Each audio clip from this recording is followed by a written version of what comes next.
Yeah. Thank you for the heads up. You were right because it was muted. Thank you. Well, that's all right. Anyway, thank you for. Yeah. I don't know why I muted that from last session, but that's okay. All right. So anyway, yeah, Yinkin, you're. Mm-hmm. Yes, well, I'm not turning around, so an explanation would be very nice. And I start slowly trying to pick out where the voice is actually coming from.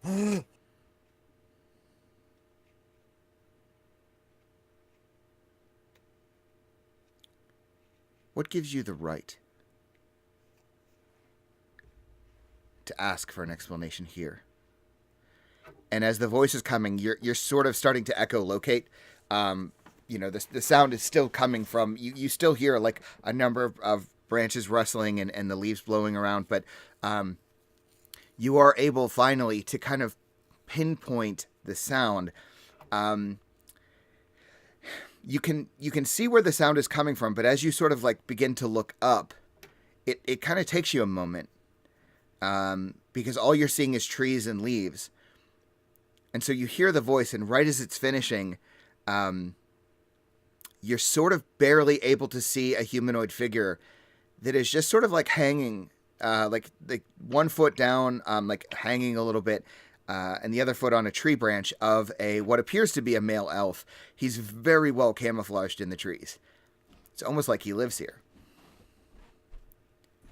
All Uh, right, fine. Maybe answers is the wrong term, but leaving would be a lot easier if the path we had marked so that we could find our way back hadn't disappeared. hmm. Like I said, not very good at this. No, very new to it. Was hoping to find aid, but seems I found you instead.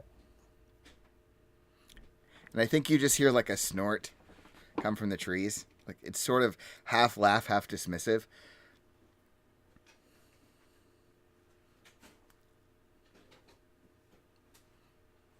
Glad you find it funny. Strange is all. Come And into what's someone that? else's house, demanding answers.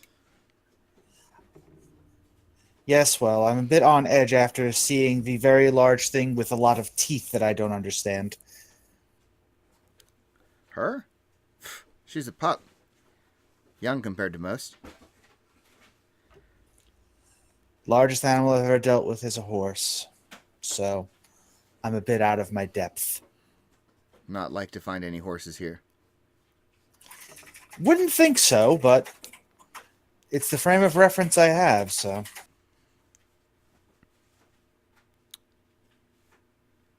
Like I said, you're not cut out for it. I'm a farmer. I wasn't cut out to be outside of my farm. However, circumstances dictate that things changed.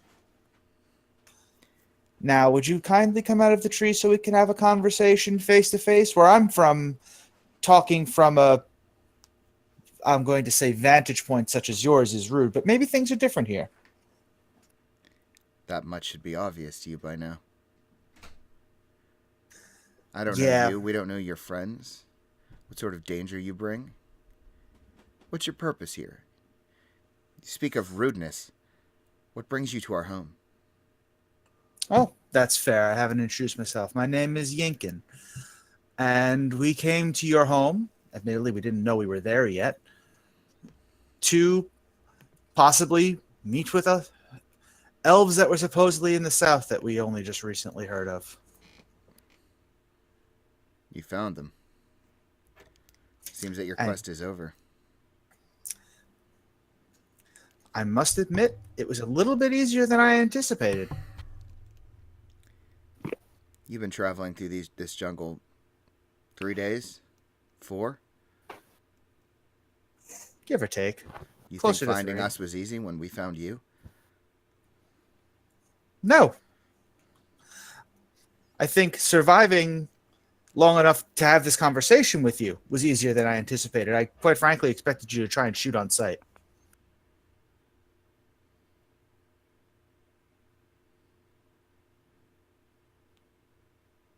It's Must not a be a complaint, just an observation.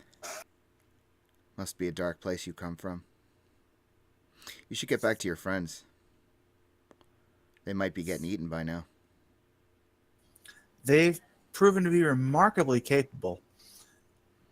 However, I've introduced myself. Is the same courtesy extended here, or is there a different set of rules I should learn?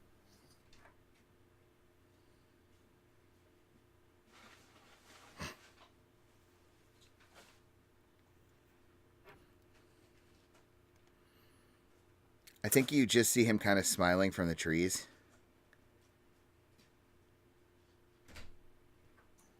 Well, okay then. Good luck to you, and I guess you'll see us again shortly. Just start heading back to everybody. Mm-hmm. And I think, like, as you turn your back to walk back to your friends, you kind of hear that rustling of trees, rustling a bit, and then almost immediately it's just gone. The rest of you sitting around, what are you doing while Yinkin is out making friends and influencing crocodiles? I think we just found a name for the episode.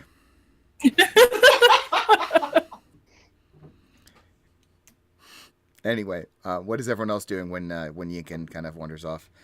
Aside from Chandra, who we already know what she's doing. Were we gonna make camp here? Yeah, we were gonna. Yeah. I thought we were just deciding to camp, and then yeah, Yinkin was going off to talk. because we just realized the place disappeared.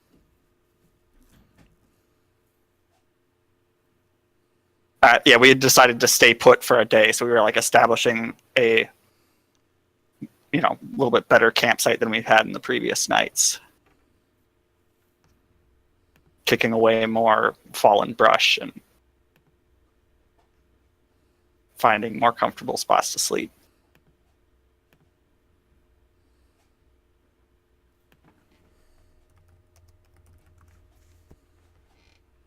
Okay. So that's all you guys are doing, just trying to like clear a spot for the camp. I mean, Faith did ask, like, wait, shouldn't he be back by now? But I'm assuming that's just as he's returning. That'll be said. Mm-hmm. Okay. So the rest of you are just setting up camp, getting things ready. As Yinkin kind of like cuts through the brush and makes his way back to you. So, the elves found us. What? Where? And Faith looks through the trees again. Between that and the fair warning, there's... I can only call it a very large lizard with a very large mouth and even more teeth. Well, I that threatened you with this lizard?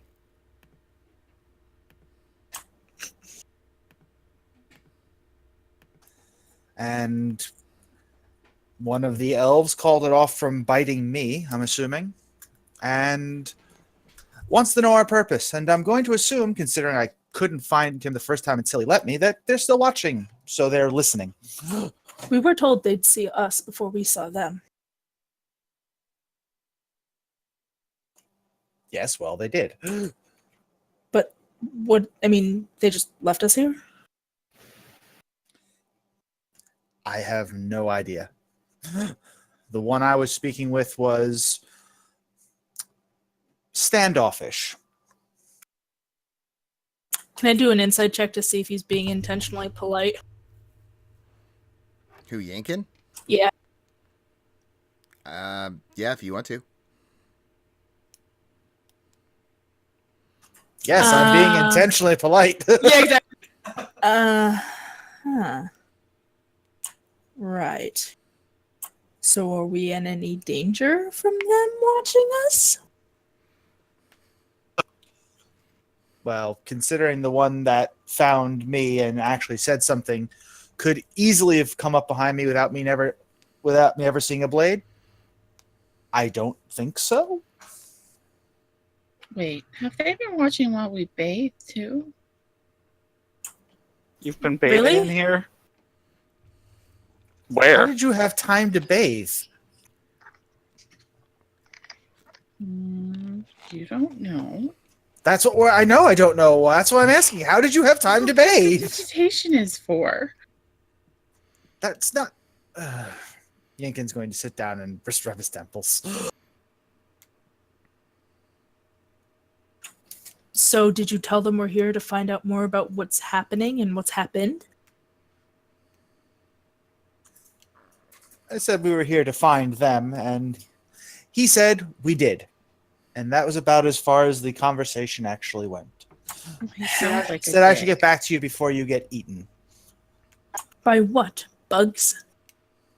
I'm assuming he meant more like the lizard creature I saw, considering he implied that it was small for its type and it was larger than me. So,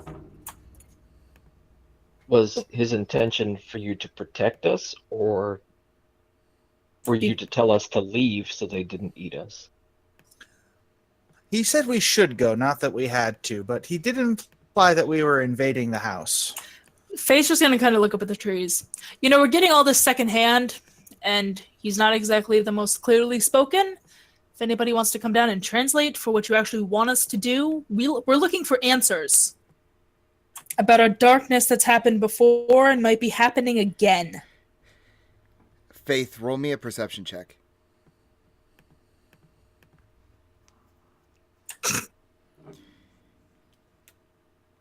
Suddenly, there is what can only be described as a very loud, audible sigh that just emanates from the trees. As loud as you speak, you're going to wake the dead. We've already dealt with dead before. I'm not worried about that. You're being very rude. It's rude to disrespect our dead. In a voice that kind of cuts through you.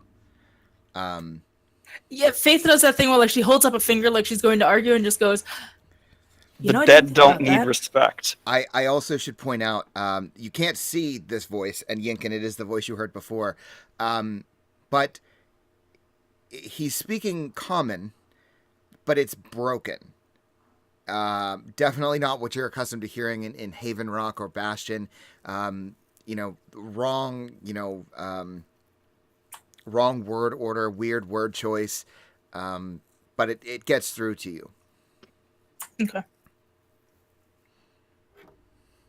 Would you rather we speak in Elven? I you can translate. Do you speak in Elvish? Yeah, she'll say that in Elvish. And the voice returns to you, Giselle, in Elvish.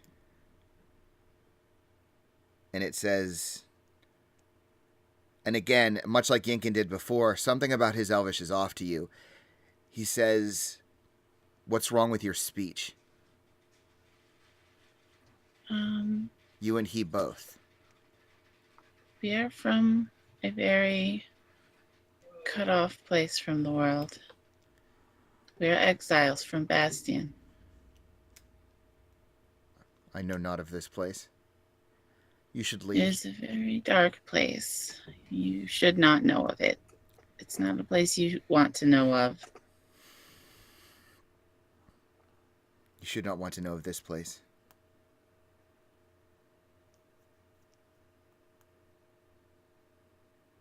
Can we switch back to common? At least I understand that. I will translate for you. Well, I if can nobody else does. translate since Yeah, You're Marcus can actually translate as well.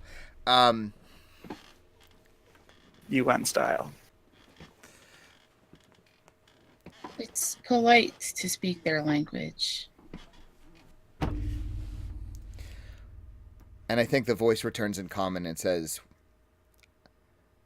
"We're well past polite.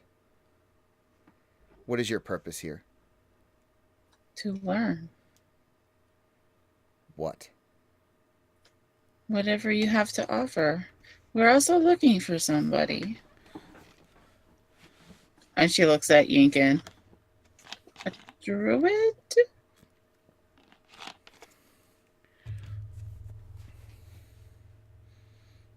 Can't find the name in here. Right. I was hoping to find someone named Talvin that we heard of in Haven Rock, but that was a secondary idea. was mostly just interested in meeting people outside of where we've been. Those of us of elven heritage were hoping to meet some elves.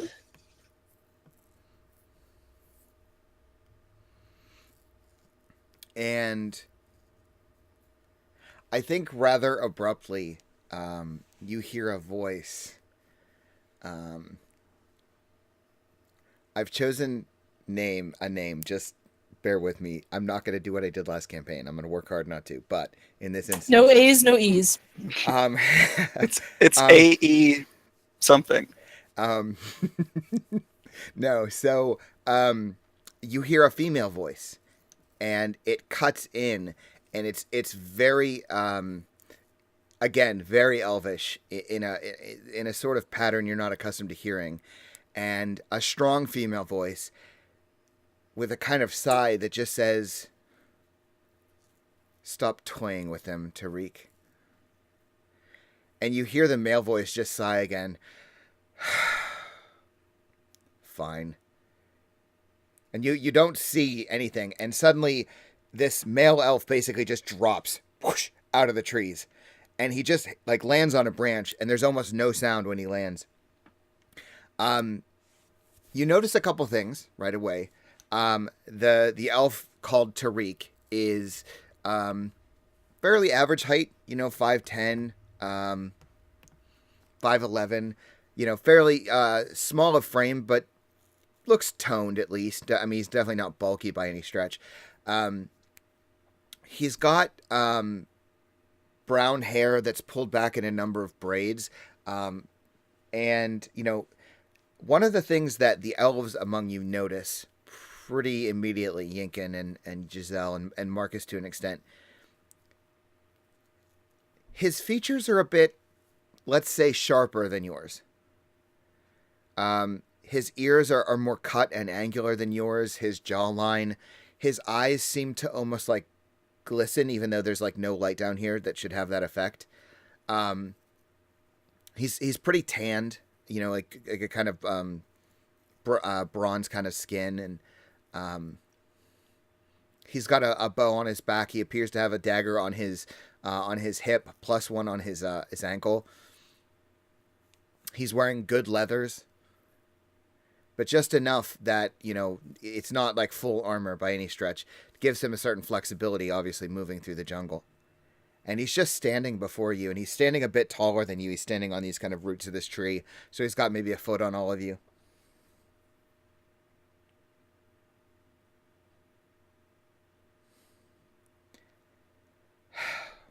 We don't have to play these games anymore. It's not safe for you here, obviously. And he kind of like side-eyes Yinkin as he says it. If you wish, I can escort you. Or you can find your own way. And you hear kind of a tss coming from the trees when he says it. And he like slightly rolls his eyes. Well, what say you? Escort us where? Safety? What are we in danger of? From my vantage There's point, danger. yourselves. On Well, top of all the besides that. beasts and creatures that call this place home. Also, I would rather you not burn down the jungle. That And he, was like- a joke. He looks at you, Giselle, like very pointedly. Told you not to say something like that. It was a joke. Some things are not funny. You're right. So you're not gonna this safe place, I'm assuming you're gonna lead us out, not towards the tower we saw. And like for a moment, there's an expression that flashes across his face, and he seems to like look up into the trees. And then there's a pause, and he looks back at you, and the expression is wiped from his face. He says, "If you wish, I can escort you to the village. It's southwest of here." And he like looks at you pointedly, Marcus. Also, I would appreciate it if you stopped marking the trees.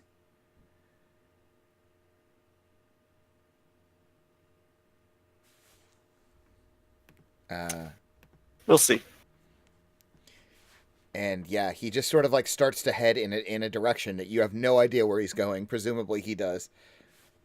I look to the elves. I start to follow, just curiously. All things considered, what's our other options? Stay here, stay lost, and hope that wherever we've wandered into doesn't kill us? Valid point.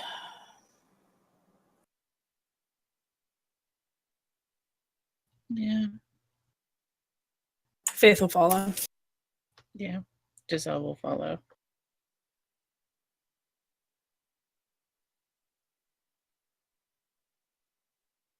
Marcus will follow, but he mutters under his breath. He's like, it's just charcoal too. I wasn't even like carving it. Is John muted? I was, but that's okay. Yeah, so he starts to lead you off in a direction in the forest. Unless you engage him, he says nothing, and he will just basically begin to make his way. It's obvious to you very quickly that he's accustomed to traversing these lands. He's much better at it than you are. He will go ahead of you by 50 feet, just enough that you can see him. But you think if he were to move any further out that you would just lose him through the trees. But he will go ahead of you enough, just enough that you're still able to see him, but not so far that you'll lose him. Starting to think these elves aren't going to be of any help, sadly. All things considered, if someone you don't know busts through the front door, admittedly, unknowingly, and starts asking you questions, how genuinely happy with them would you be? Well, where we're from, you can see the front door to know you're barging in. I agree. The culture's different. We already knew that was going to be a problem, I thought. I'm still getting used to the fact that not everybody wants to help each other. And I glare pointedly at the old man. Yeah, and he's just like, forcing his way through the jungle with his cane, not saying much. Maybe mumbling under his breath, but nothing that you can necessarily discern. Suppose it was foolish to be hopeful that they'd at least be somewhat receptive. I mean, maybe he's just like the what's her name there? Aoife? No, the lady that we met when we first met with the hybrid, the lycanthropes. She was real mean when we first met her too. God, what's her Raquela? name now? Raquela, yes. She could just be like Raquela. And Raquela was really mean when we first met her.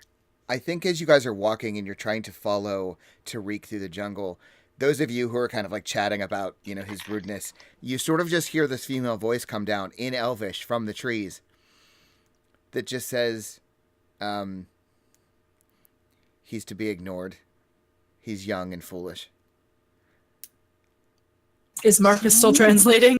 Yeah. Anytime someone says something in Elvish, I'll just re-say it in common. Okay. Yeah. Well, we've all been there before. It makes it... gives me a little hope. God, I keep saying hope. I'm excited to see the Elven Village. I'm not going to lie. Okay. So you guys just follow Tariq and you sometimes mysteriously hear this female voice from around you in different directions every time it comes to you, and it always speaks in Elvish. And you're watching Tariq move through the jungle. He doesn't really seem to care to watch you. He's just got his back to you. He's just making his way. But he does seem pretty proficient in moving through the jungle and traversing it.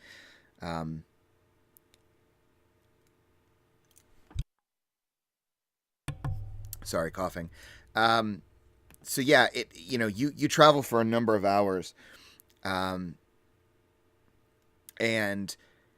as you're passing through the jungle. You're hearing and seeing, the jungle is not getting any thinner by any stretch, but you're hearing, similar noises, but almost louder. Lots of animals, lots of things moving through the water.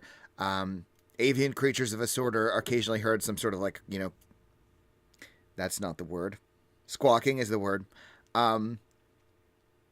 And occasionally off in the distance, you see what looks like just like the light as it kind of in the few places where it breaks through the canopy.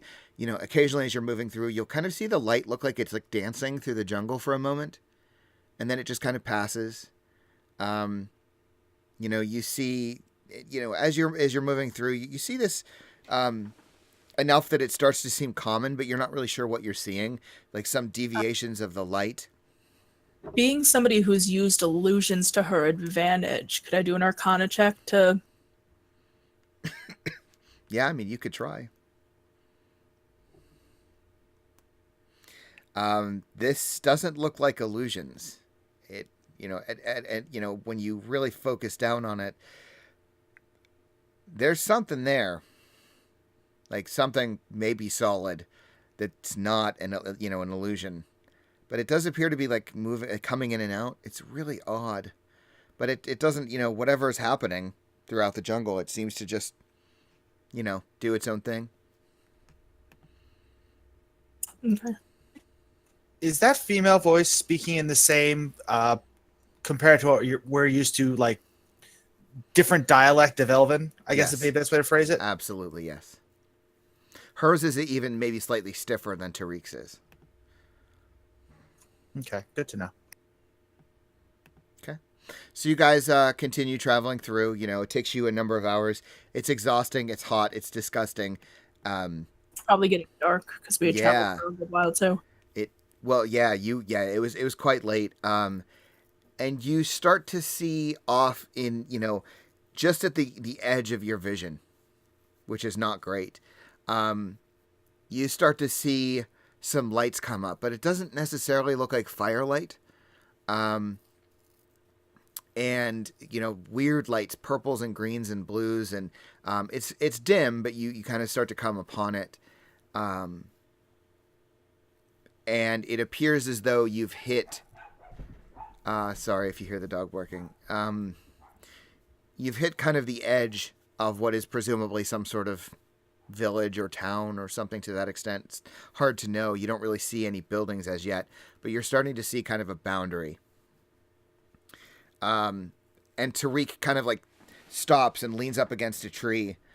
He's got a very thin layer of sweat kind of glistening down his skin, which seems to, it almost sort of like, not glows, but it kind of shimmers on him from the right angle.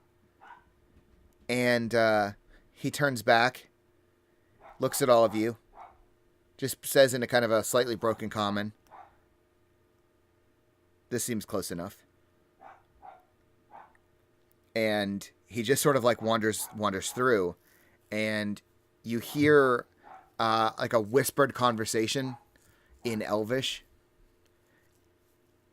God damn it. That's some very intense Elvish conversation. Sorry, my goddamn dog is like. When they whisper, it sounds like barking. Right? So. Yeah, so you hear this like muffled conversation, and then Tariq kind of like begrudgingly like stalks back to you. "I'll find you a place to sleep for tonight. You'll be dealt with in the morning." And like he's so over it. Like he's so done with whatever this is. Thank you for guiding us. It was very nice of you. Yeah. And he kind of like marches you through, and you see that there's actually spread out a couple of like small, up in the trees, there appear to be like small outposts. And you see a couple of these other elves, and they look very similar to Tariq. Darker skin, darker hair, dark browns and black hair.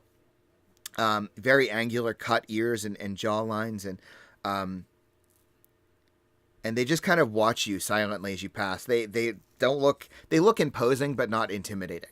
And they're just kind of watching you as Tariq is leading you through.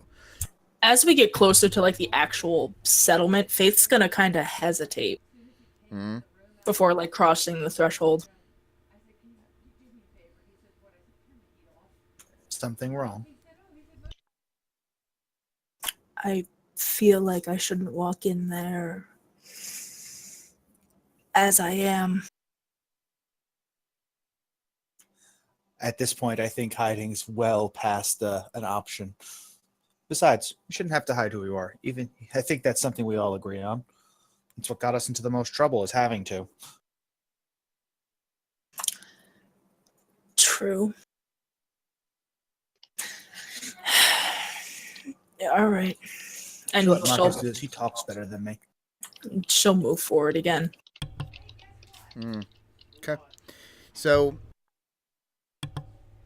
yeah, you guys, Tariq leads you through, and again, it's pretty clear to you that you are on what appears to be the outskirts of whatever this is, this village, and he leads you through. You're starting to see what clearly looks like some fashion of civilization. Most of it is built above the waterline, above, up into the trees. It is not like, we're not talking about the Ewok village. They're not building trees at the top, their village at the top of the trees.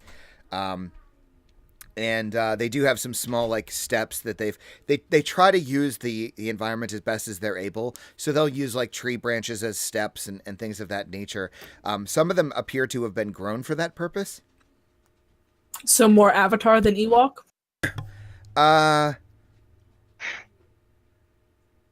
Sorry, it's been well, no, because they all lived in a giant ass tree. Like, this is spread out, and but yes, in the sense that like they're using like the branches and the trees and things that that are there. Yes. Okay. And you're starting to see more and more of these things, and you're starting to see more of these elves, and they look very much like Tariq. Again, darker skin, darker hair, darker eyes, and more angular features, and they don't seem bothered with you. They just look at you, and some of them kind of nod at you. A couple of the young elves, and those of you who are elves realize like these are children. Some of them, young, like sub 20 years old. Small little children just like running around, hiding in mom's skirts, kind of things. A couple of those children will look at Faith, and Gabriel absolutely draws attention, and surprisingly, Marcus, you seem to draw some eyes as well. But Giselle and Yinkin, like, it takes you a few moments. You still maybe feel out of place. I mean, that's up to you. But the elves aren't looking at you like you're out of place. Faith, Gabriel, and Marcus, you're getting some of that from them, though.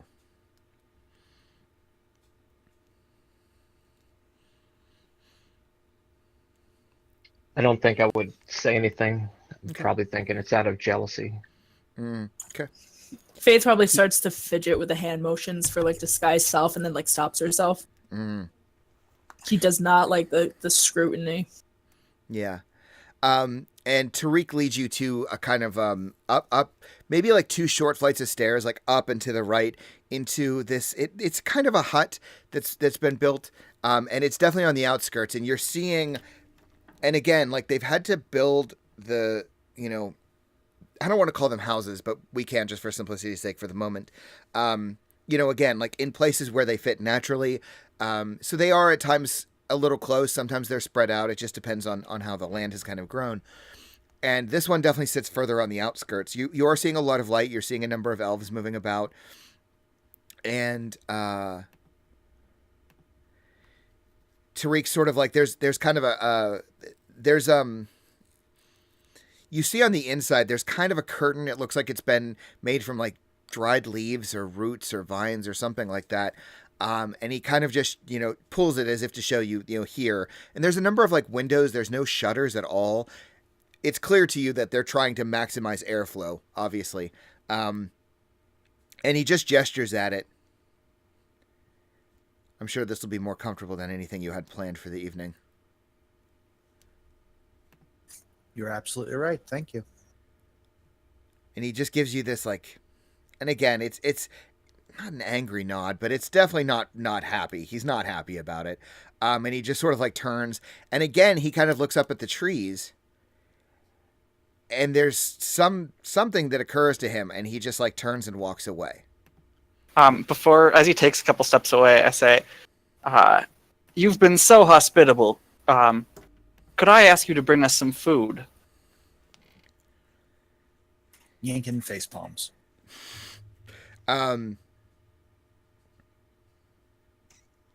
Yeah, I think you can probably see that he's like gritting his teeth. And again, I'm smiling too. He kind of like looks around.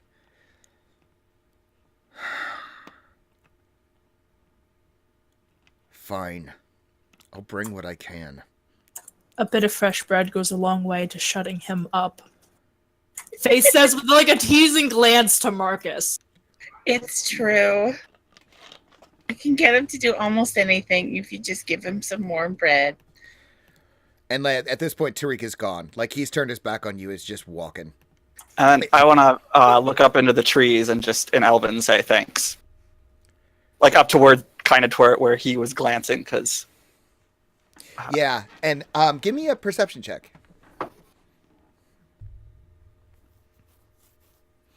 Yeah, I mean, there's more movement here, so it's kind of hard to discern it. You maybe see like a silhouette as it's kind of like disappearing. You maybe see this elven face that it right before it disappears into the trees. But you don't catch enough of it to make out any detail. That's fine. Okay. Yes, so you guys Have a hut. You have it's small. There's a couple furnishings, mostly small stools, like a small, like knee-high table. There's room for bedrolls. Again, it might be a little tight for you. It's not built for this many people. Like 5 of you could probably sleep comfortably. 9 of you or 8 of you, maybe not. But it's definitely safer. You're arguably way safer than you would have been. I kind of like this picture. I might use it. We'll see. I stole the second one John posted for my game. So yeah, you guys have a hut. Oh, it's on Pinterest. I don't know if some of you will be able to. I just turn to Faith and just tell him, I say, "Why'd you have to bring up that bread? I just forgot about it. And if he doesn't bring it now, I'm going to be so disappointed." I'm sorry, I had to. It was just too funny. But it's also very true, so he seems... Yeah. If he's going to be accommodating.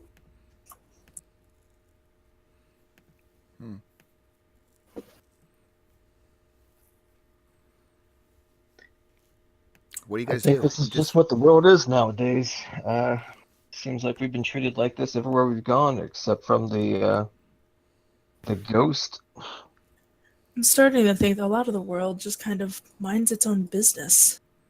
But we're being forced to invade it. Kind of. Sounds about right, actually. I'm going to sit with my back in a corner for a bit. Do you...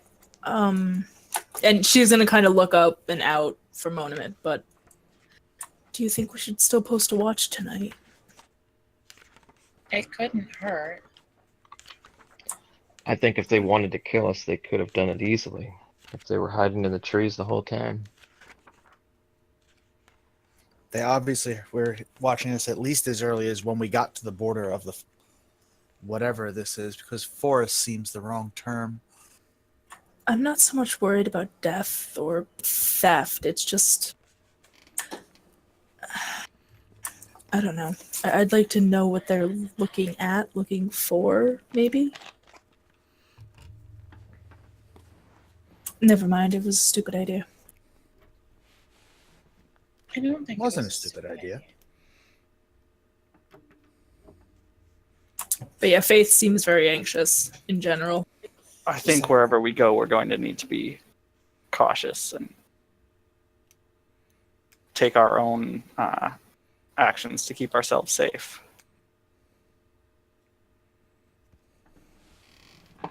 Excess vigilance has rarely caused problems. Lack of vigilance often does. Yeah. That's what I was trying to get at.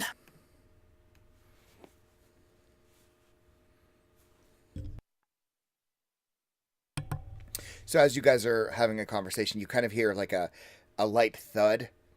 Did you close the curtain or did you leave it open? If I it was left hot it. and sticky, I wouldn't think we left it open. Okay. Especially with all of us in there, it's only going to get worse. Worse, yeah. So- Yeah, so you hear this thud outside, this gentle thud. And as whoever looks up, you look out, and there appears to be some sort of basket. I mean, clearly made from bark or branches that you would find here in the jungle. And there's no like sheet over top of it or anything like that. And I think that like after the thud, you look up, you just hear a voice. Like it's almost like a Doppler effect passing the window. It just says no bread, and then it's gone. Faith looks apologetic at Marcus. And you look in the basket and you find a number of like strange looking what you assume to be fruit. There is also kind of like a separate section of the basket that it's kind of a white. I mean, I think you would recognize that it's meat. Doesn't look like chicken. It's on the white side, but it's a bit clearer, I guess, than that. And there's kind of a next to that meat. There's like a greenish paste looking thing. There's enough for all of you. It's considerable amount of food. Some of the fruit though it's not cut up, so you'll have to maybe figure out how to deal with that. But yeah, so you guys got some food. Just thank you out the window. Faith will start playing with a piece of fruit and her dagger. Mm-hmm. Yeah. Okay. It's good. I'll try one of those pieces of meat and dip it in the green sauce. Yeah. It's Please tell me it's wasabi. no, it's good. You don't. I don't think you've ever had this kind of meat before, so you're not able to tell. It's pretty good. It's a little gamey. Does it taste like I probably would have had some seafood before. So does it give is it like a salty seafoody taste, or is it like a land animal-y taste? It's definitely salty. There's something. Okay. It's definitely salty. For sure. It's good. And the sauce is it's more of like a. I'm imagining here because I'm a stickler. Like I'm a huge fan of Indian food, so it's kind of like a thick greenish sauce. It's good. I know the green sauce you're talking about. Then Yeah, it's good. It seems to stick to the meat. It's definitely very good. Yeah. So you guys, what do you do aside from eating your food? anyone want to take a look around? No, thank you. I think that might be intruding upon their hospitality a bit much, even by what we've already done standards. Yeah, I have to agree with that. I mean, we weren't told to stay here. But we were told that we'd be dealt with tomorrow, and it's already rather late. I don't like that word, dealt with.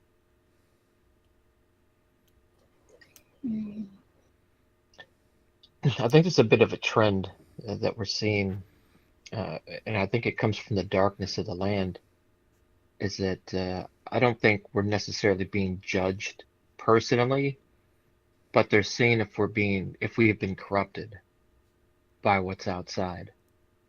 It's actually not a bad assessment. So although I don't appreciate the treatment, I can certainly understand what it is that they're doing, and I don't think it would be in our best interest to ruffle any feathers if we didn't need to. True. Just as we want to be cautious, they might have a reason to be too. Exactly. Doesn't mean we have to like it.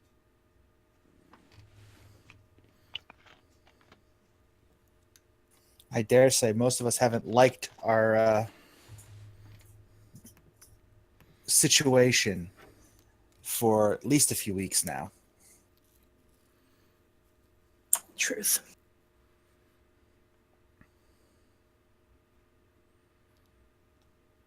If no one minds, and Faith will pull out her lyre. I certainly don't. By all means. Yin will actually pull out the I'm going to call it a medallion token, I guess is the better choice of words, and start meditating over that, just thinking about what this god/goddess actually is and what the heck that dead chick was talking about, to be perfectly honest. Yinkin, can I get a quick glance at that Yeah, before sure. you start your meditation?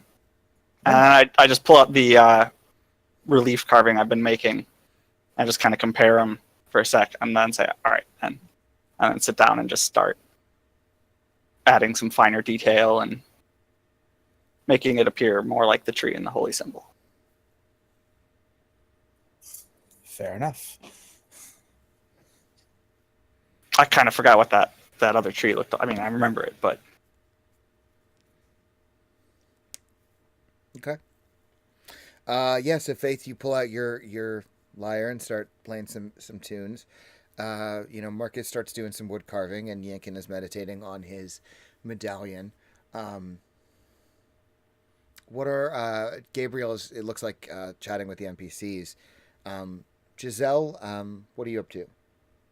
If anything. Giselle is probably trying very hard not to leave the hut.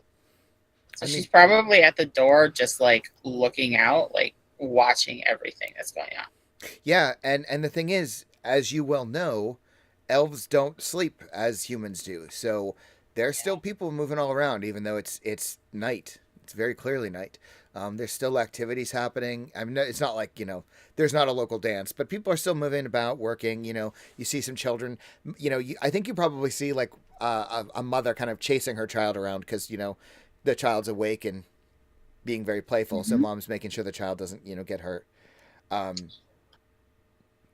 is there any like group of people out in the like an area nearby? Give me a perception check. Okay.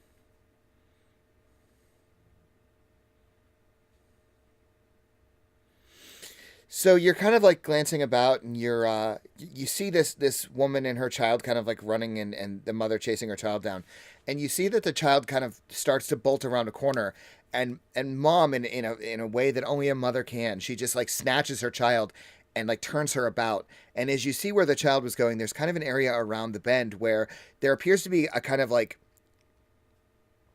small gathering area. There's a number of like stools, and you see what appears to be a number of elves.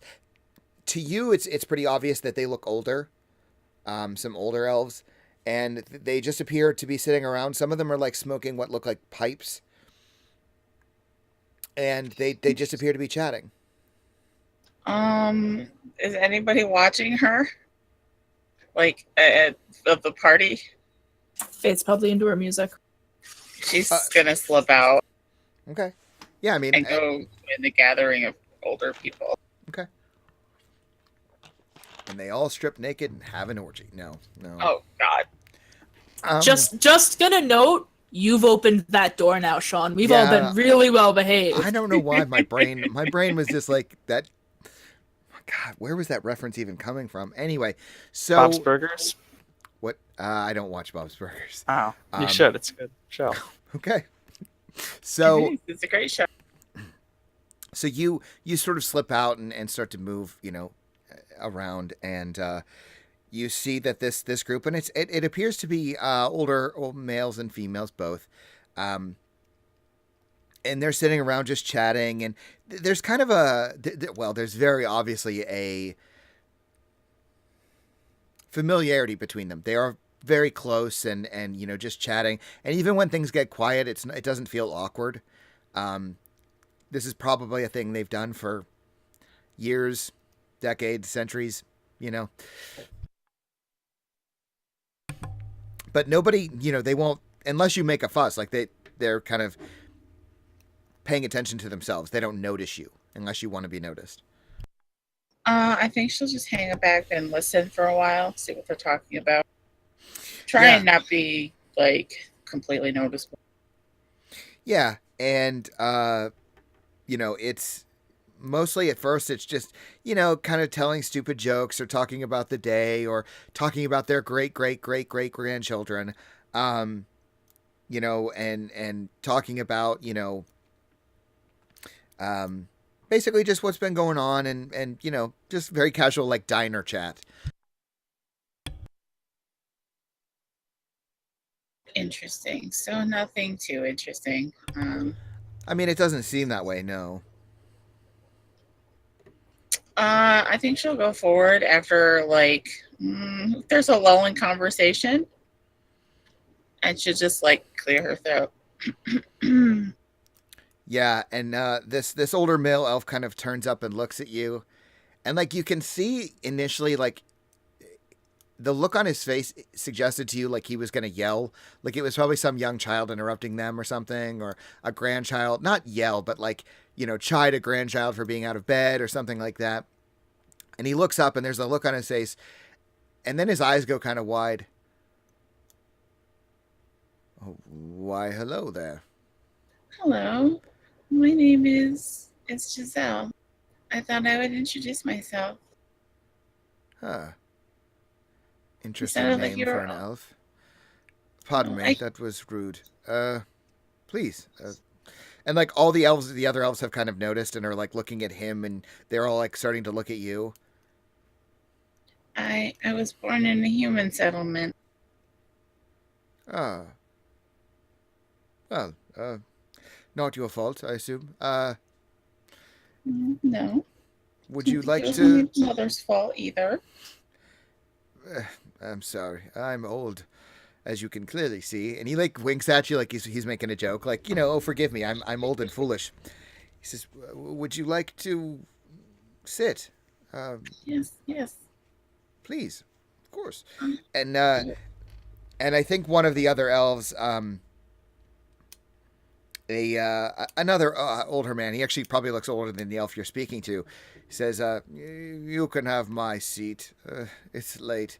And they all kind of like, oh, he's like, no, and like, he's just dismisses, like, they all kind of like look to him and he dismisses them like it's fine. And he gets up and a couple people shuffle seats for you so that you can sit down next to this older man.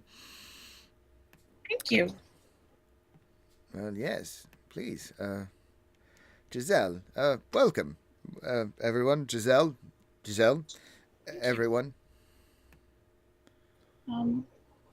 I don't think we were told the name of this village, were we? You were not, no. I was wondering if you could tell me what the name of your village is. Nobody told us on the way in. Oh, well, that was quite rude. Welcome, of course. The village you sit in, Salib Utara. Saliputara? Yes, not bad. Salib Utara. It's all right. Saliputara. Yes, I understand. It's not native. It's fine. Yes, I was raised by a human father, unfortunately. Well, it's not unfortunate, child. It's fate. Nothing unfortunate about it. It just is what it is. Would you like to Yes. smoke? It's not anything intoxicating, is it? And like as you say that, another woman has the pipe in her mouth and she's taking a long drag. And you say that, and she just begins. She like chokes on the smoke in her throat and starts to cough. And the older man you're speaking to just looks at you and smiles. It's a bit late. Maybe another time. And he gives you that smile that indicates like this is stuff that only old folks do because like regular folks can't even handle it. So yeah. Oh, wow. They're sitting around getting high. Basically, yes. Kind of like goes red when you realize this is. And he smiles and he just kind of like shushes you. He's like, "Oh, it's fine, dear. It's part of our culture, you see." Oh, I didn't know that. Um, what exactly does it do? Well, eh, mostly just calms the nerves and the pain and occasionally lets you see things. Listen, it's fine.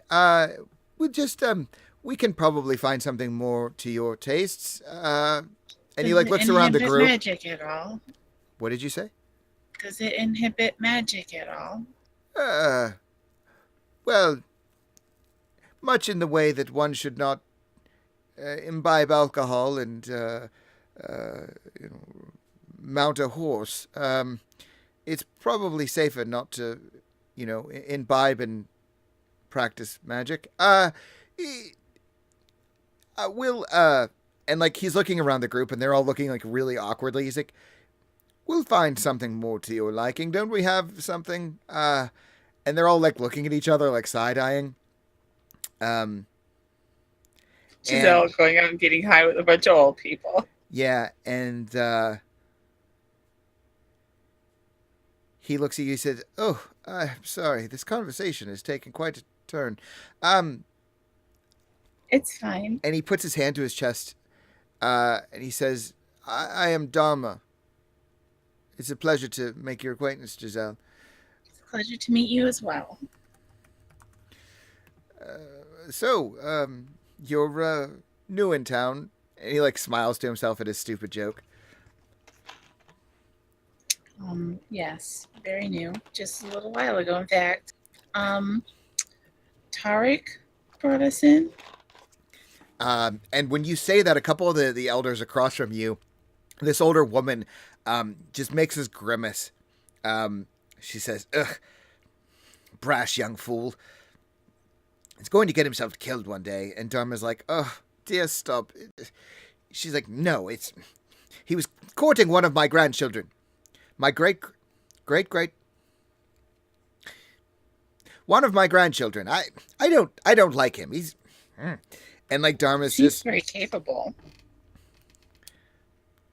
Yes, but he's not polite. He's rude. No, Conrad. No. Was that the name of the show? Yes. Yeah, Dharma and Greg. Yeah, I used to watch that a lot. Anyway, I think Dharma had it in the middle, didn't it? well, normally I think in the yeah, it has an H, but that's okay. Anyway, so yeah, there's kind of like a Greg. No, what? Stop it. You said it had an H. Dharma. So it's Shut up. Dharma and Greg. I feel like there's a version of Greg that actually does have a H in it, but anyway, so yeah, they all have like a little kerfluffle or something about Tariq, and then Dharma looks at you. He says, "Oh, well, you're in better company now. So, and like there's like and for the first time there's kind of an awkward silence, whereas before, they're accustomed to each other, but now you're here." He looks at you. So, where are you from? Do you know of a place called Bastion? Just shakes his head. It doesn't ring any bells, but I'm quite old, you know. Perhaps you might know my mother? Oh, is she a local? She's a high elf, but she was... And like when you rather- say she's a high elf, he one of the other older males in the circle just kind of like starts to choke and he laughs. He says, "Aren't we all high elves?" I like these little people. Giselle just starts laughing. Her name was Sylph Rayana. And no, like Dharma just like scratches his temple. I'm sorry, dear. I didn't think so, but it was worth a shot, right? I suppose. Is that why you're here looking for your mother? No, she died when I was a child, Oh. after the war. It took a lot out of her when my father was lost. Oh. I'm very sorry for your loss, child. It was over 100 years ago. I've gotten over it. Ah, well, yes, death is a normal part of the cycle of life. If you don't mind me asking, I came with some friends that aren't exactly of the elven persuasion. Do you think we'll have any issues with them? Will you have any issues with your friends? Well, like, as in, will fellow elves have any problems with them being in this village? What? I couldn't say. There isn't any bad blood between tieflings or elves or anything. Not that I'm aware of. There might be pockets here and there, but I don't speak for everyone. That's fair. As I said, child, no one is immune to fate. It's nobody's fault how they're born. That's true. So,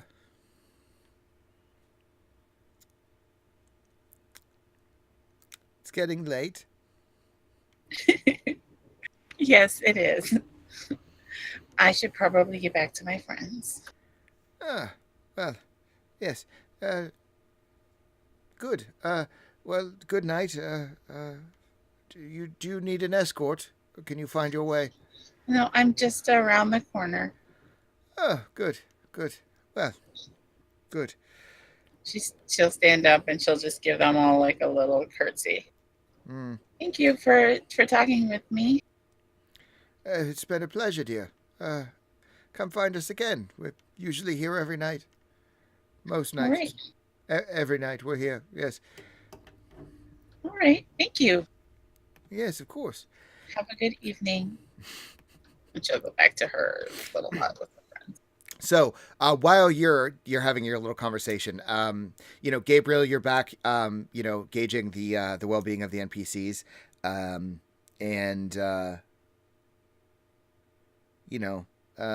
the old man is quiet to himself, just his normal self.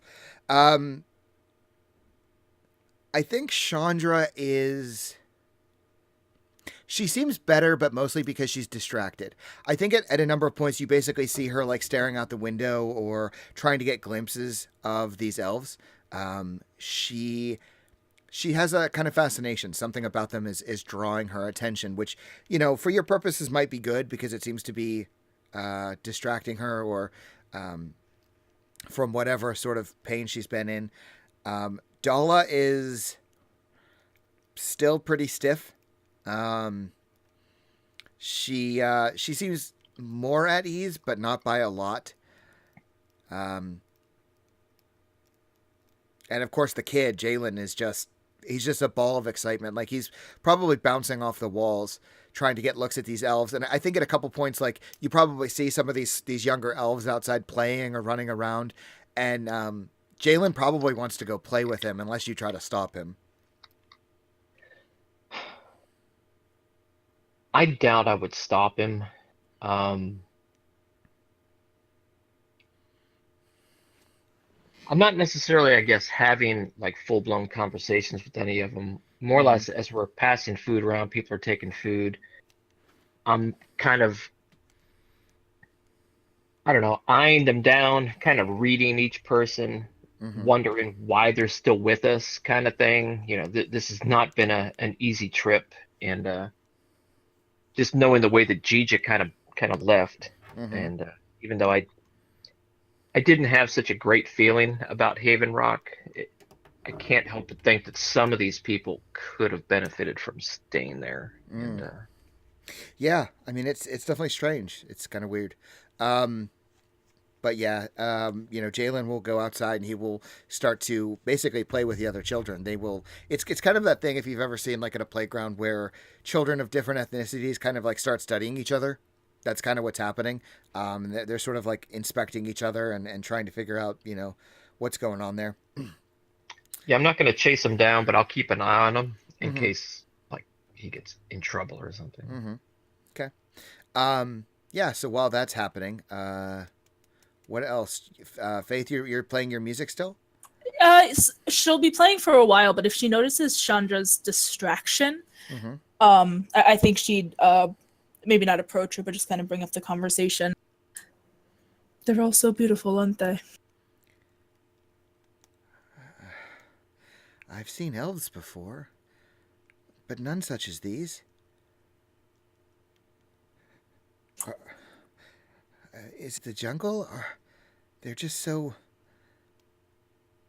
They're so lovely. Agreed. They, I mean, back home, there's nothing to complain about. And she's gonna kind of side eye, Yinkin and Giselle. But out here, they're different in a good way, but very distracting. And she'll just kind of smile. Yeah, and I think the whole time Chandra's just kind of like looking out the window or watching these other elves. Like she's definitely enamored. There is a reason I chose to hide among them hide among the nobles as one of them. And she just kind of quietly says, "There was no hiding from me." From you or for you? For her, for me. Yeah. I wish it wasn't that way for any of us, either having to hide or wishing we could, but out here, despite the caution, at least there's a chance for that. I suppose. She just kind of grows quiet.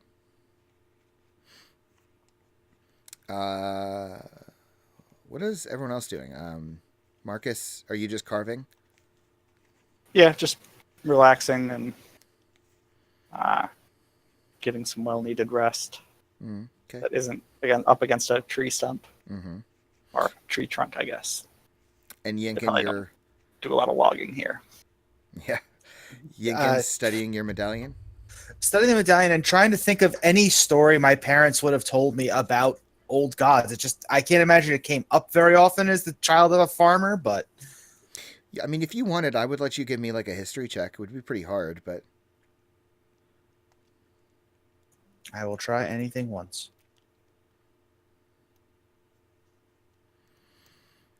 I think that because your parents were, lived long before the war, right? Before the Sundering.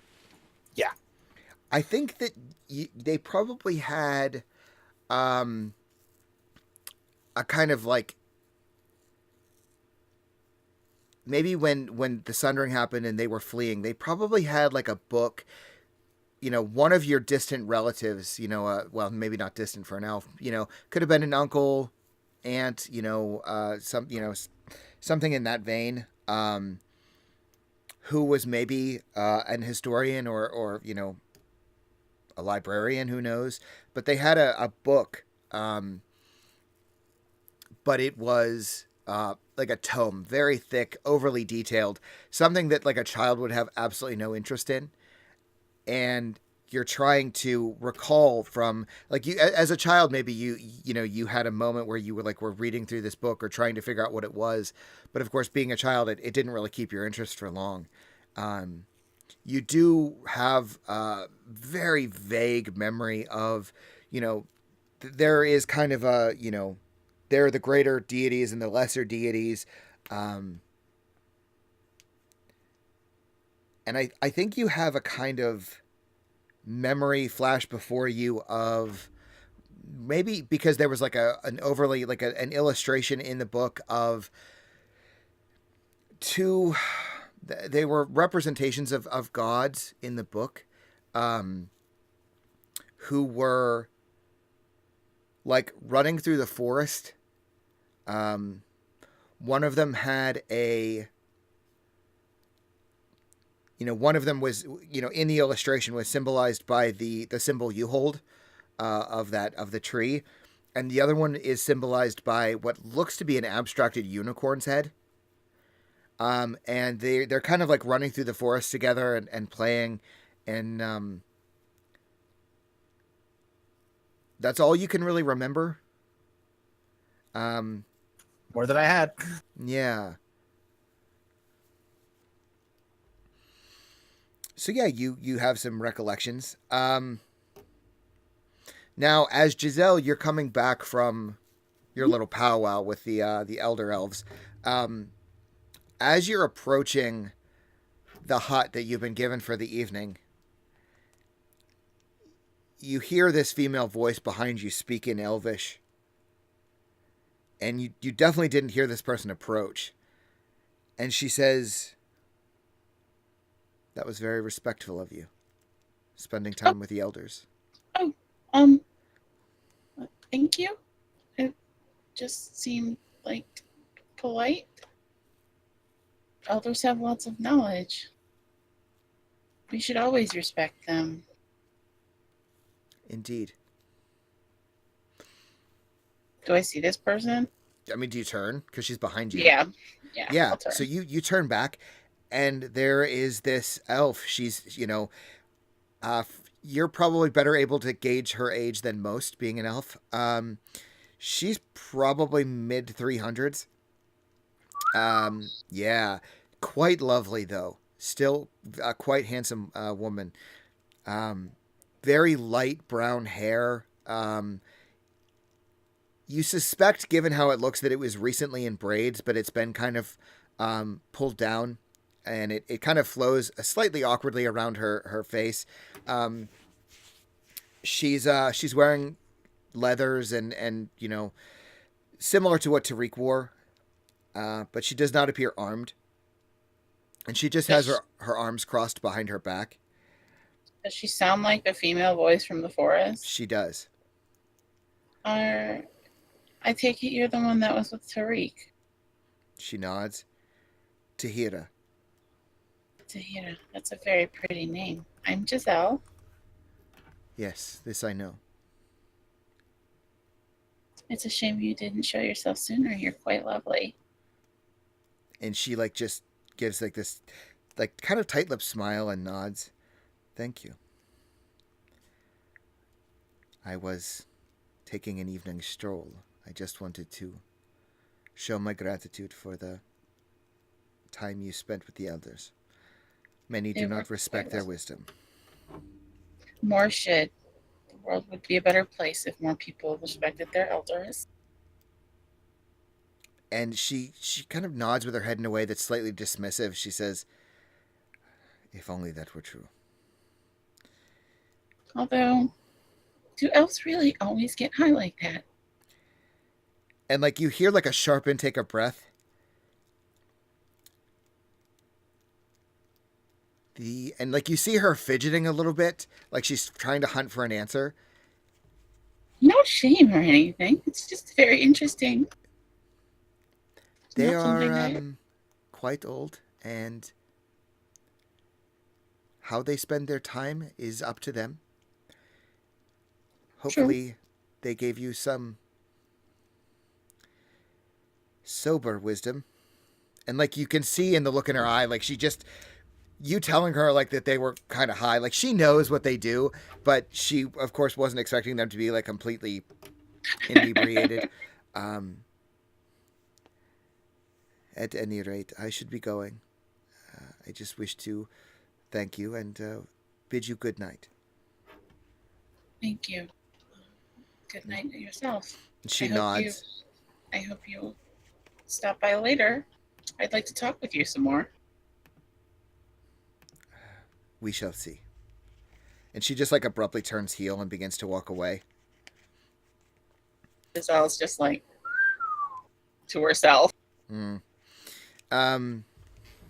Okay. So you head back inside with your friends. So you guys all see Giselle re-enter. I'm assuming somebody probably realized she was gone. Oh, I wondered why it was so quiet in here. Hey! Maybe I won't tell you about Tahira. Tahar. To who? Tahar. To what now? Yeah.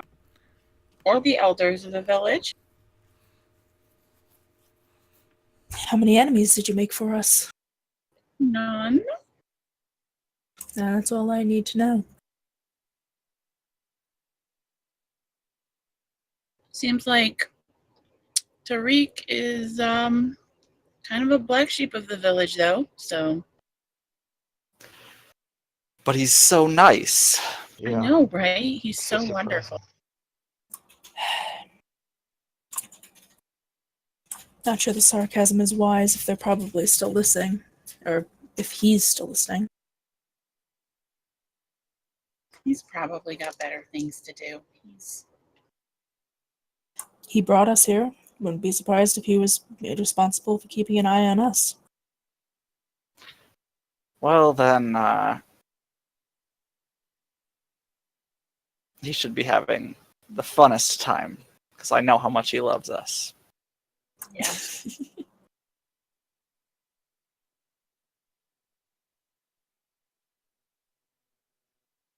Great. Okay. We're something. So yeah, you guys, kind of chat up, and presumably you rest. Are you taking long rests, or are you somebody taking watch? How are you doing that? I think that we should still at least, maybe not an active watch the way we had been, but somebody should be awake most of the time. Not like, I don't think we need 2 people on every watch in the village, but Yeah, probably not.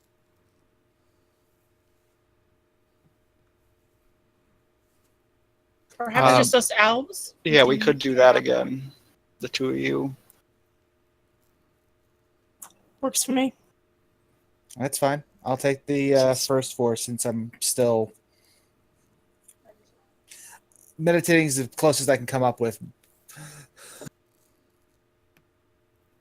Trying to feel some connection to a god that apparently I have something to do with and knew nothing about. Okay, so the elves are taking watch. Yep. Okay. Yeah. So I'll just montage it and say that you still hear people kind of playing and walking, and that occurs basically throughout the night. But sorry. I was gonna say it's almost like being back in Bastion with the city sounds, essentially. Yeah, much different sounds. I mean, you're still hearing like frogs and toads out in the distance. You're hearing the water splashing around, which is kind of unusual. Some nocturnal creatures, avian creatures, flapping wings above the canopy, things like that. But yeah. I mean, aside from the heat and how muggy it is, it's not terrible. So yeah, you guys take your watches, and the night passes. I think you probably wake, because you arrived pretty late, so I'll say it's probably like 10 o'clock, maybe 11 in the morning when you guys all finally rouse and get your stuff ready. So yeah, you guys all wake up. I think you probably find early another basket of food, more fruit. More meat, but of a slightly different variety this time. Some of them have you realize that you're having to like pay a closer attention because there appear to be like small bones, not bones that were placed there like maliciously, just bones as part of the meat. But yeah, there's a bit of meat, more fruit, maybe a couple vegetables here and there. So you guys get some breakfast. Room service here is outstanding. Pick out the vegetables. Have a problem with greens, Giselle? Well, no, I actually prefer the greens, the less sweet ones, over the food. Right. They have a lot of sugar in it. It's not good for me. You don't want to see me if I'm high in sugar. That's something we can all agree on. You think I talk a lot now? I think you talk too quickly now.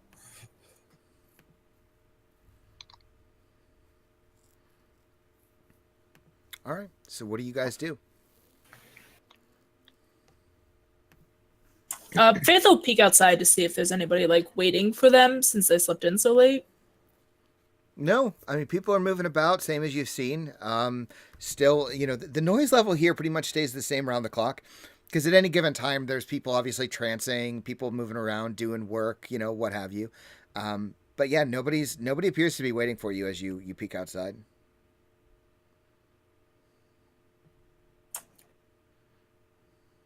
Well, Is I've there seen enough of this hut. I'm gonna go take a stroll. I was just gonna say, is there visibly a place, like a bathing pool or something like that people are at? So I think I would do that as well. You could make. It's not a survival check. You could make a check maybe for me. I don't know, perception, perception, investigation. Yeah. So you kind of go outside, you're watching, and you're seeing people come and go. A lot of these elves are not inhibited in a way that maybe you're not accustomed to.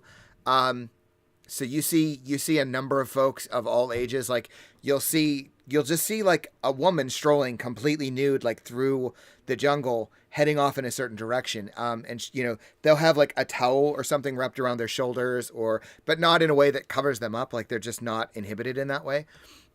That does seem to indicate to you that there would be a kind of bathing area somewhere off in the distance that you could kind of follow and track down.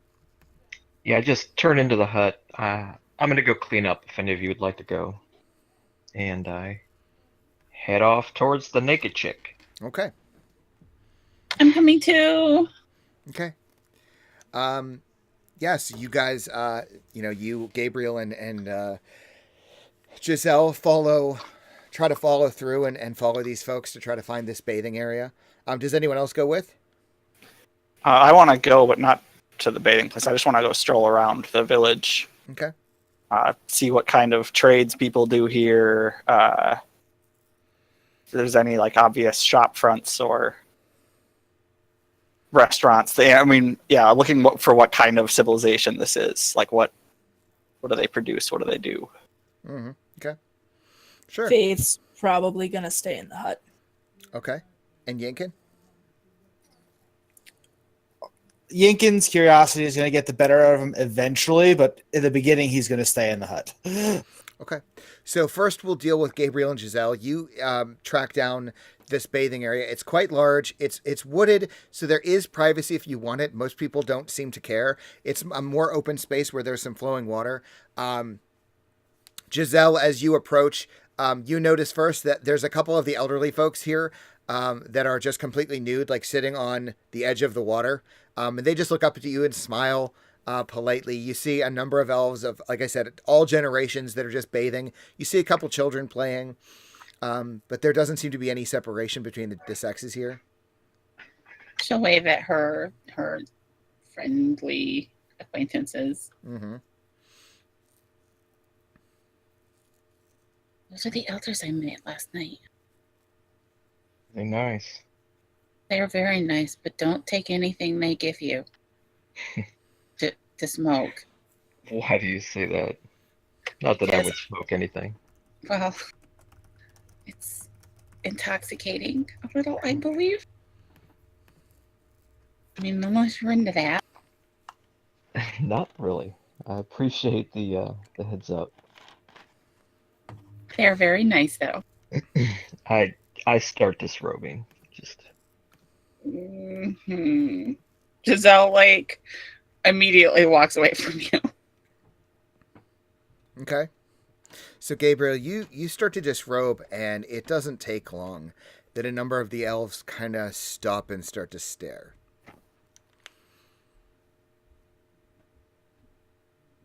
Again, I don't really say anything. Are they angry stares or anything like that, or just No?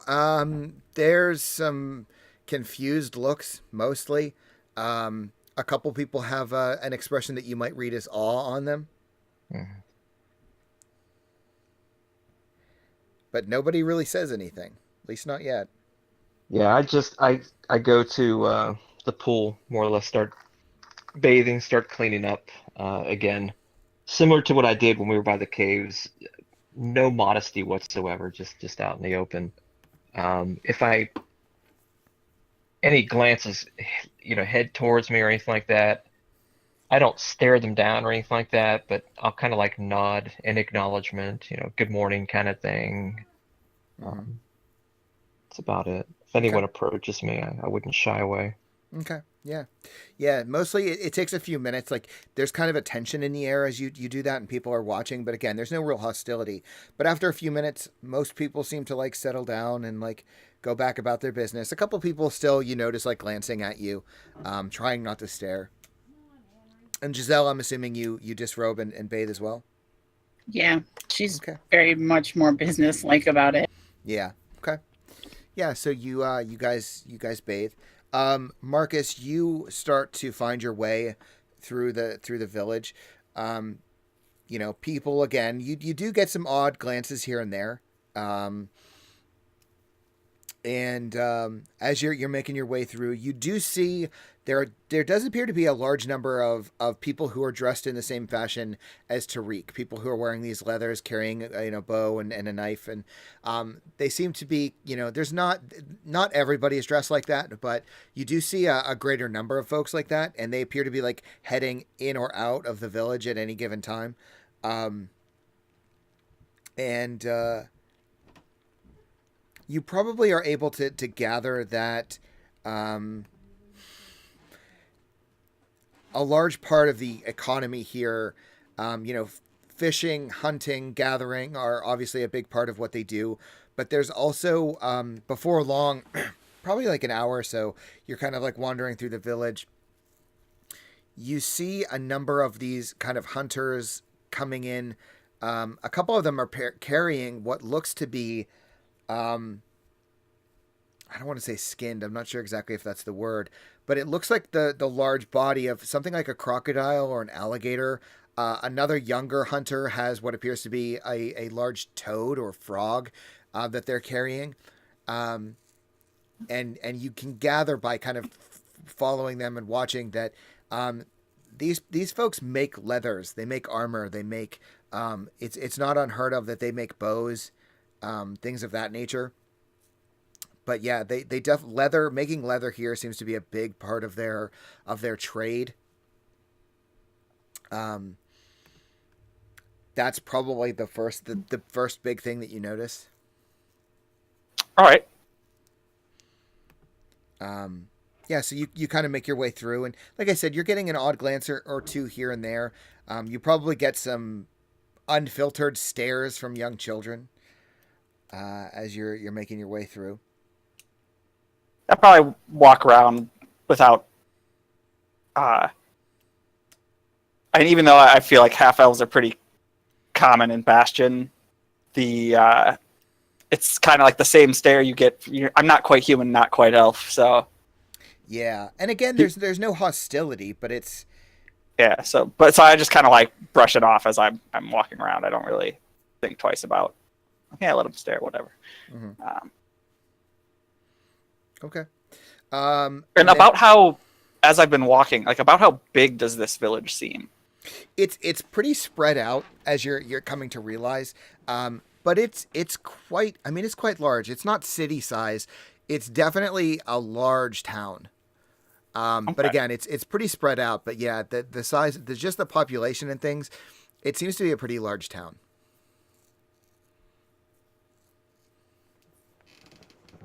Anything else? Anything else you're looking for? Nothing in particular. Just trying to gauge what the, feel of this village was. Okay. So after a while, I'll start heading back. And okay. All right. Meanwhile, although I will actually keep my eye out for or my nose out for the smell of fresh baked bread, but okay. not hopeful. Yeah, unfortunately, I mean, you could probably reasonably assess that like wheat's going to be problematic in this climate. Mm-hmm. But yeah, you can cross your fingers and pray. Meanwhile, back at the hut, Yinkin and Faith, what are you guys doing? That's a phrase. She's probably just like playing her music still on and off again. She's really self-conscious right now, which has been pretty clear. Like, she was excited to get here, but now that she's actually here, she almost like wants to leave. She definitely feels out of place here, mostly because it's predominantly elves. Okay. You're going to wear a hole in the floor if you keep pacing. Well, there's only so much music I can play at the moment. I'm sorry. Nothing to apologize for. Not quite sure why you're so suddenly stressed out. You look like my wife when there's company coming. You've used that analogy before. And it was apt both times. Right. I was interested to see the village, but it's a bit much.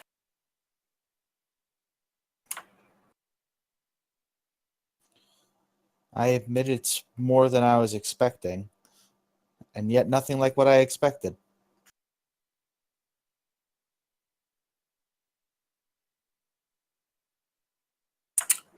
The others seem comfortable. Giselle and Marcus at least. Why aren't you out with them? They're your people, right? As horrible as it sounds to say, more my parents' people. I was born and raised more or less in Bastion. So this is a little alien feeling to me. And as much as I want to learn something after more or less being yelled at for knocking my way through the door, I'm a touch hesitant. And admittedly more nervous than I probably should be to find out. These are the people that my parents talked about. These are the people that there are stories about. And what if it doesn't match up? Genuinely a little afraid to go find out. No, I have to, but You don't want to face the reality that your expectations were set too high. more or less. Or that they'll know nothing more than we do. The last place we've been to was more or less not in any better shape than Bastion was when it came to actual knowledge of what was going on, just more accepting of it. Fair, I suppose. But if anybody's going to have a chance to find out anything, it's going to be you or Giselle or Marcus. They can talk better than me. I tend to stutter and stumble over words and compare things to horses. I don't know enough about horses to know if that's insulting. Comparing things to them, that is. I know they seem to be useful creatures. When I did it in Bastion, it got me looked down at, unless I was talking to other people like me. Ah.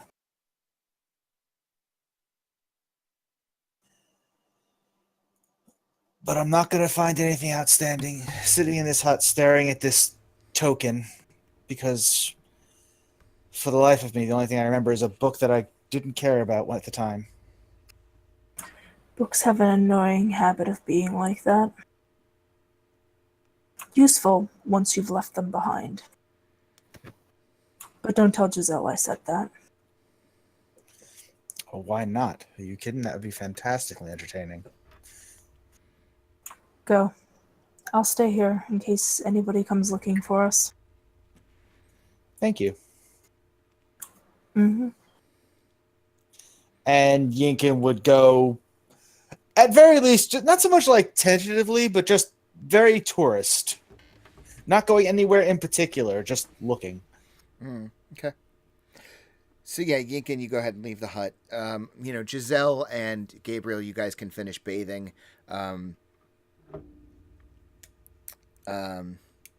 Giselle, I think you probably before you're done, you're getting some looks too, from some of the other elves, but the looks you're getting are kind of specific. in the sense that they're elves, you're an elf. Oh, she going out. Wow. Yeah, those kind of, well, not like, and they're not so obvious as to be like, because you're in a communal bathing pool. That's kind of a weird thing. But Yeah, you're it's noticing creepy. that some of the elves, males and females alike, will kind of occasionally glance at you, and like nobody's like glaring at you like they might at Gabriel. But yeah, you're getting a glance or two here and there. Um, and yeah, so you guys finish up. Marcus, I imagine that like you're probably the one, kind of moving around and looking at the village, looking at the town, trying to figure out what's going on. I think you're probably the one that gets approached um, by an elf that you have not seen before, but then has been seen by a member of your group. A fairly handsome female elf approaches you. She approaches you from the front. You see her walking directly towards you. She does appear to be wearing leathers, but not carrying weapons. So I'll just like stop as she's approaching. So, and seeing like that she's kind of directly approaching me is first. Mostly people just are looking.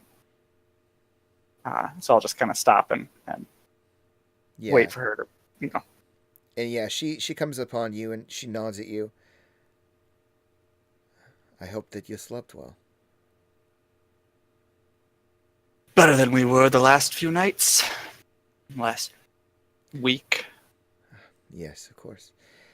You and I have not been properly introduced. I am Tahira. I was Marcus. with you as you were being escorted back to the village. Ah, you're the voice in the trees. And she, like a slight smile curls up on the sides of her lips.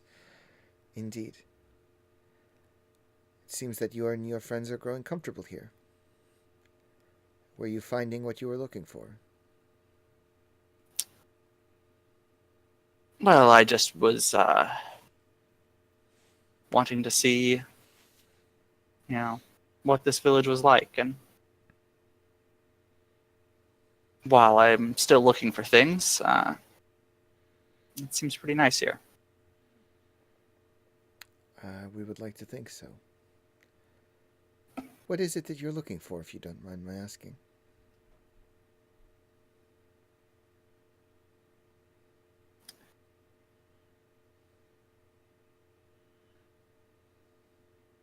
Personally, I have some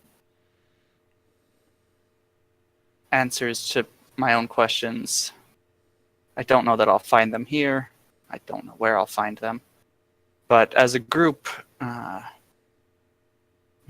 just answers about what has been going on in this world. We have been cut off from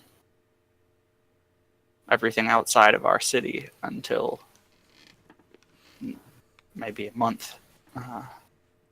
No more than a month ago. So all of this is new to us. She just gives like a gentle nod. We were actually hoping that, knowing elves are as long-lived as they are, that we might be able to get a clearer picture of what happened 100 years ago. Mm. And she says a word in Elvish. I mean, she's speaking to you in Elvish because she knows you speak it. The word it effectively translates to something like desolation. She nods. There are those here that would remember it well. I count myself among them. Not something anyone is overly eager to discuss, but I'm not surprised. well, I did come to find you. Thought it would be best that I would find you with your friends, your comrades, that we may help you uncover whatever mysteries you seek. I can escort you back to your friends if you wish.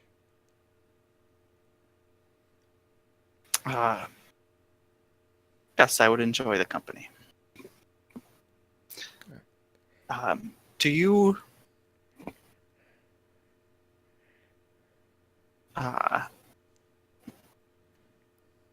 lead this village, or And there's like a slight exhalation of breath, indicating kind of a laugh.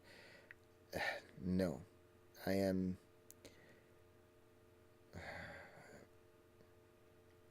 How would you say? Senior tracker? Hunter? And then she like abruptly finds the word guardian. I assist in protecting us, keeping us hidden and safe. There is a. She kind of shrugs. Council?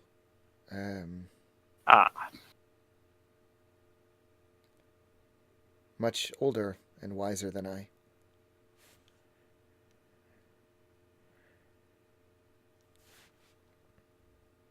I have tasked myself with seeing that you and your friends are protected here. That is, of course, my job. And in that same fashion, I would. And again, she kind of like hunts for the words.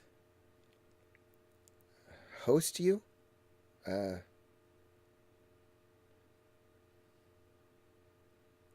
Such that people know you fall under my protection. You are welcome here because I welcome you. Does this make sense? It does, and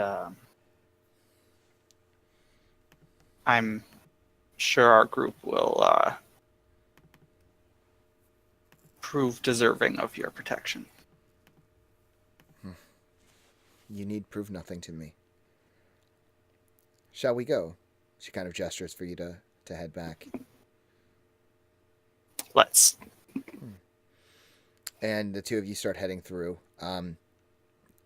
Gabriel and Giselle, are you just heading straight back to the hut? Yeah, I guess. You don't have to. I'm just asking. Yeah, if I was never approached, after cleaning up, I just would have been back to Giselle. Yeah, I think honestly, Gabriel, like you can probably read the room in the sense that like people are real curious about you, but for whatever reason, nobody's willing to just approach. Like, you know, there's a number of times as you're there at the bathing pool where people are, especially like younger folks or small children would kind of run up and want to like, not necessarily touch you, but like they want to know, but they recognize that there's sort of a propriety here. That's maybe they're waiting for something, you don't know, but you definitely can read that there's a absolutely curiosity about what you are. And I'm probably so accustomed to being shown off in Bastion that it's just, this is all normal to me. I'm accustomed to people glaring and staring and just not reacting to it. So again, just if I meet anyone's gaze, just nod at them, maybe say good morning or something like that, but nothing else. Okay. All right, so the two of you head back. Faith is still in the hut, and then Yinkin, you know, do you go anywhere specific, or are you just doing your touristy thing? Honestly, I wouldn't look around for too long, because as soon as Yinkin caught eye of a completely nude woman walking to the bath, he would probably blush horribly and start heading back to the hut. Yeah, and it's a surprisingly common sight here. You know, people like, why would you bring your clothes? That makes no sense. So yeah, you see men and women just wandering through completely in the buff, and you head back. Gabriel and Giselle, you know, follow before long. And lastly, Marcus enters. Tahira is with him, but she does not immediately enter the hut. She kind of waits outside, giving you, Marcus, the opportunity to speak with your friends if you wish. I guess seeing her stop outside, I'll say, I guess it probably does smell in there, and enter.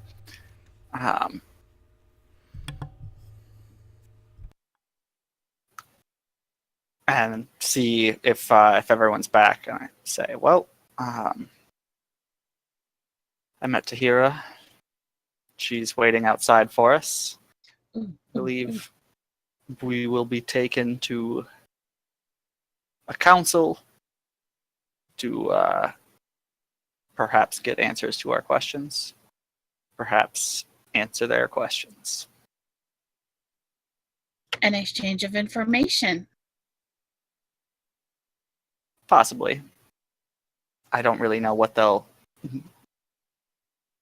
need to know from us, but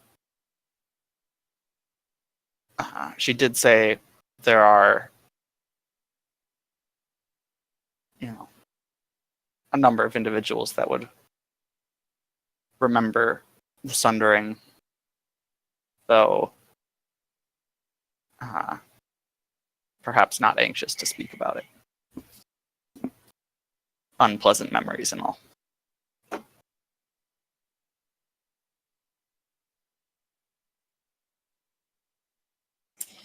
Well, let's not keep them waiting.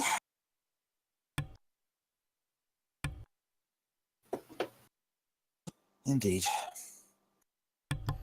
Okay, so are you all dressing and heading out? Going to follow Tahira? Yep. Okay. All right. So, yeah, you guys all get dressed, grab your things, and yeah, you head out. Tahira will lead you to the appropriate place. And why don't we take our moment here to take a break? Because Sean really Perfect. has to pee.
to unmute. I did that first. Thank you. Okay. Don't forget to unmute.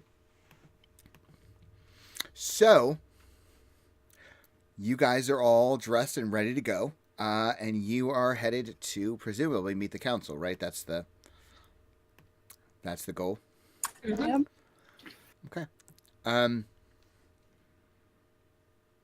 So It's a bunch of old people getting high. yeah, so Tahira leads you through the village, and people are going about their business, and she's not saying much as you're walking, and she kind of heads to what is basically, and what Marcus you would have passed is basically like the center of the village. Unlike a human settlement where the center of the town would be the hub, right? The place where everything is happening. It doesn't really feel like the center here. It doesn't feel like there's more happening than anywhere else. But that's still where she leads you. And there is, one large tree with one of these kind of huts built on it. And then connected are a few close trees where smaller other huts are kind of built. Again, they're not like way up in the trees or anything. And from a distance, you can hear what sounds like, and it's in Elvish, but it sounds like arguing or bickering. And Tahira kind of bids you as you hit the bottom of the steps. She bids you wait, and she's going to go up and speak to the council first. And you can kind of hear, like, on the wind, this bickering coming from the windows. And Tahira walks up the stairs and disappears through this curtain. And you can probably tell by the tone of her voice that Tahira is, like, explaining and making a request or something. She doesn't sound like overly polite. It's not like you're speaking to a king, but she's, giving respect where it's due. And a minute passes, and you still hear this bickering, and then you hear somebody just like, shh, enough. And then Tahira comes back through the curtain, and she steps down to all of you. She says, "The council will meet with you. They're in a rare mood, so..." And she seems almost like a little chided, like in the way of a child, maybe. She says, "I'm not sure what you'll get, but..." I imagine kind you of don't shrugs. often get outsiders. You could say that, yes.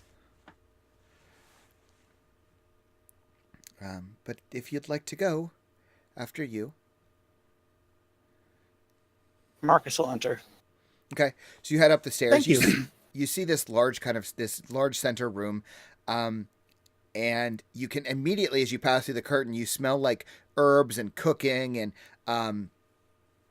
it's quite a wonderful smell. And you see these elves, two females and a male, and the male appears to be like prepping like herbs and things, and the two females are like around the pot. And they kind of look up to you, and they look gentle, they look sweet. Obviously older, probably, as old, if not older than Dharma, that Giselle you met before.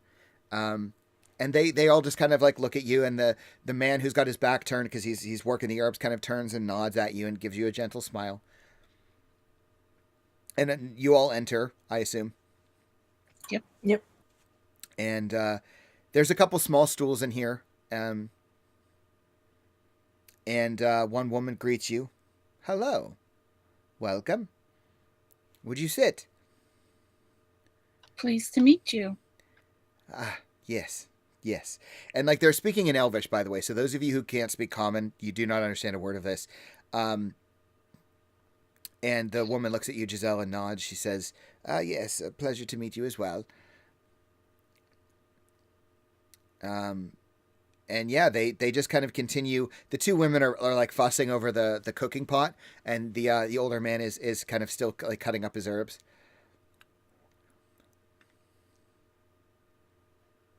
So what do you do? Can I help at all?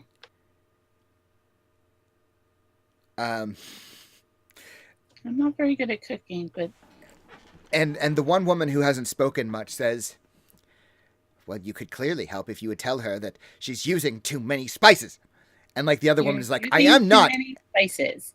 And the man turns back and he puts his hand on the shoulders of each of the women, and he just says casually in Elvish, "Ladies, please, not again."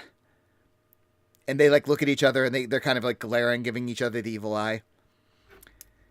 And the woman who you were speaking with first, she introduces herself to you. She says, "Well, it's nice to meet all of you. I'm sure we'll get your names in a moment. I am Kusuma. This gentle spirit," and she points to the man. She says, "This is Hidyat, and this," and like she turns and she starts to say a word, and you're not able to really catch it because she kind of cuts it off. You can assume she was going to say, say something bad, call this other woman some bad word. I did have a name for her. Where did I put it? Sorry. They seem like really good friends if they call each other names. I think her name is Citra. So I will put those in chat for you. Thank you.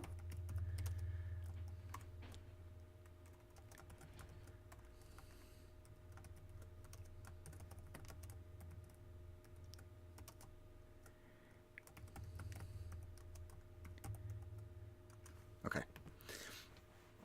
Yeah, so the two women are still fussing over the bowl together, and then the older man is working his herbs. Yeah.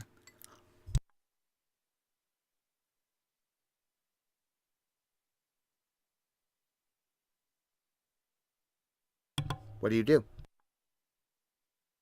I am not a charisma person, so I'm trying not to talk too much. I pretty much look around the room to see what was said because I think you said they were all speaking Elvish. Well, Ginkin's been quietly translating for us. Okay. I'll step forward and just say hello. Greetings, I'm Marcus. These are my traveling companions, and I'll go around the room and introduce everybody. We have traveled very far in hope that you might be able to shed some light on this world we are so unfamiliar with.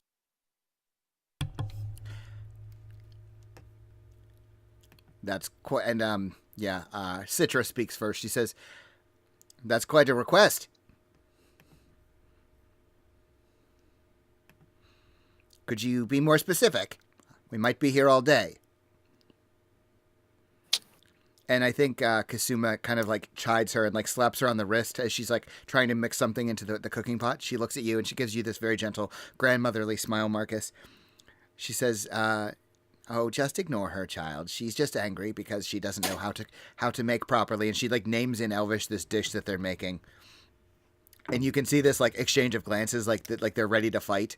But Kasuma just turns back and smiles at you. Well, I suppose to be more specific,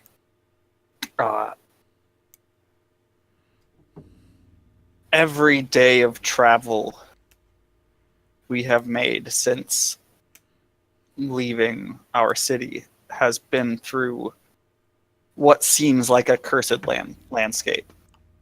Be it the Badlands outside of our city, the swampy murk, or even this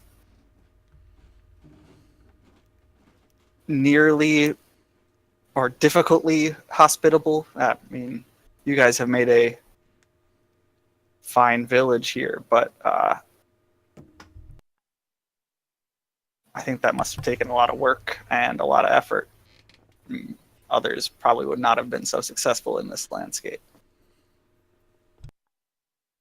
And we all know generally these are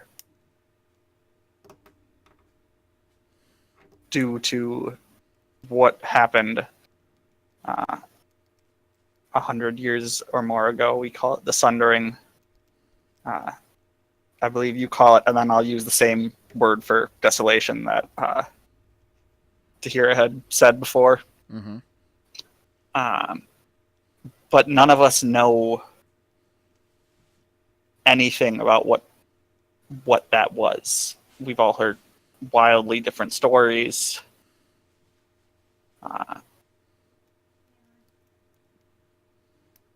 And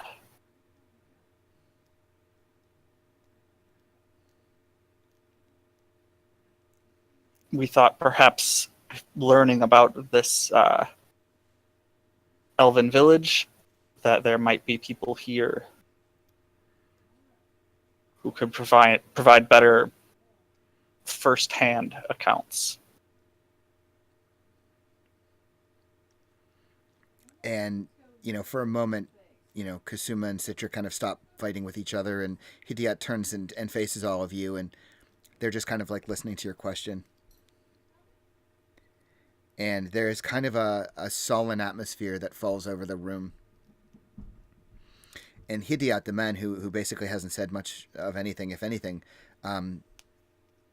nods his head sullenly. Indeed, there are those of us old enough to remember.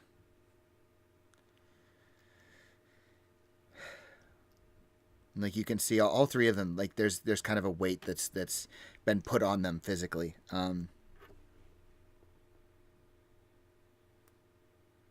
Hidiat speaks.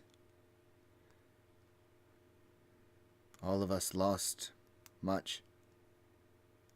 Friends, family, homes.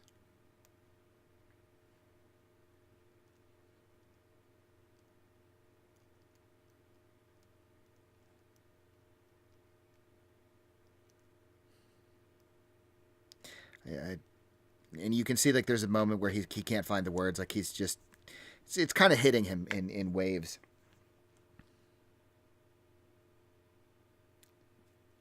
The world is not as it was.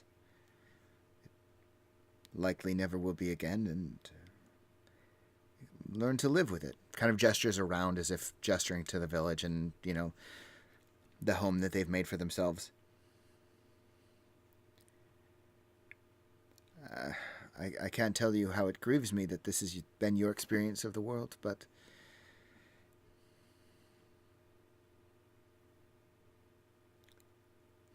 why do you wish to know of it? The world has changed. It is as it appears now. If it changed before, it can change again. I, for one, am not content to live in the world I have seen so far. And Citra kind of looks up and speaks in a quieter, hushed tone than she's used up to now. I don't know the world that you came up in, and I'm sorry for it. But child, this world was made, or rather unmade, when the gods and the demons fought. Their battle changed the land and changed the world. I don't want to imagine the fight that would change it again. Yinkin's still translating all this? Absolutely. I don't think it's worth it.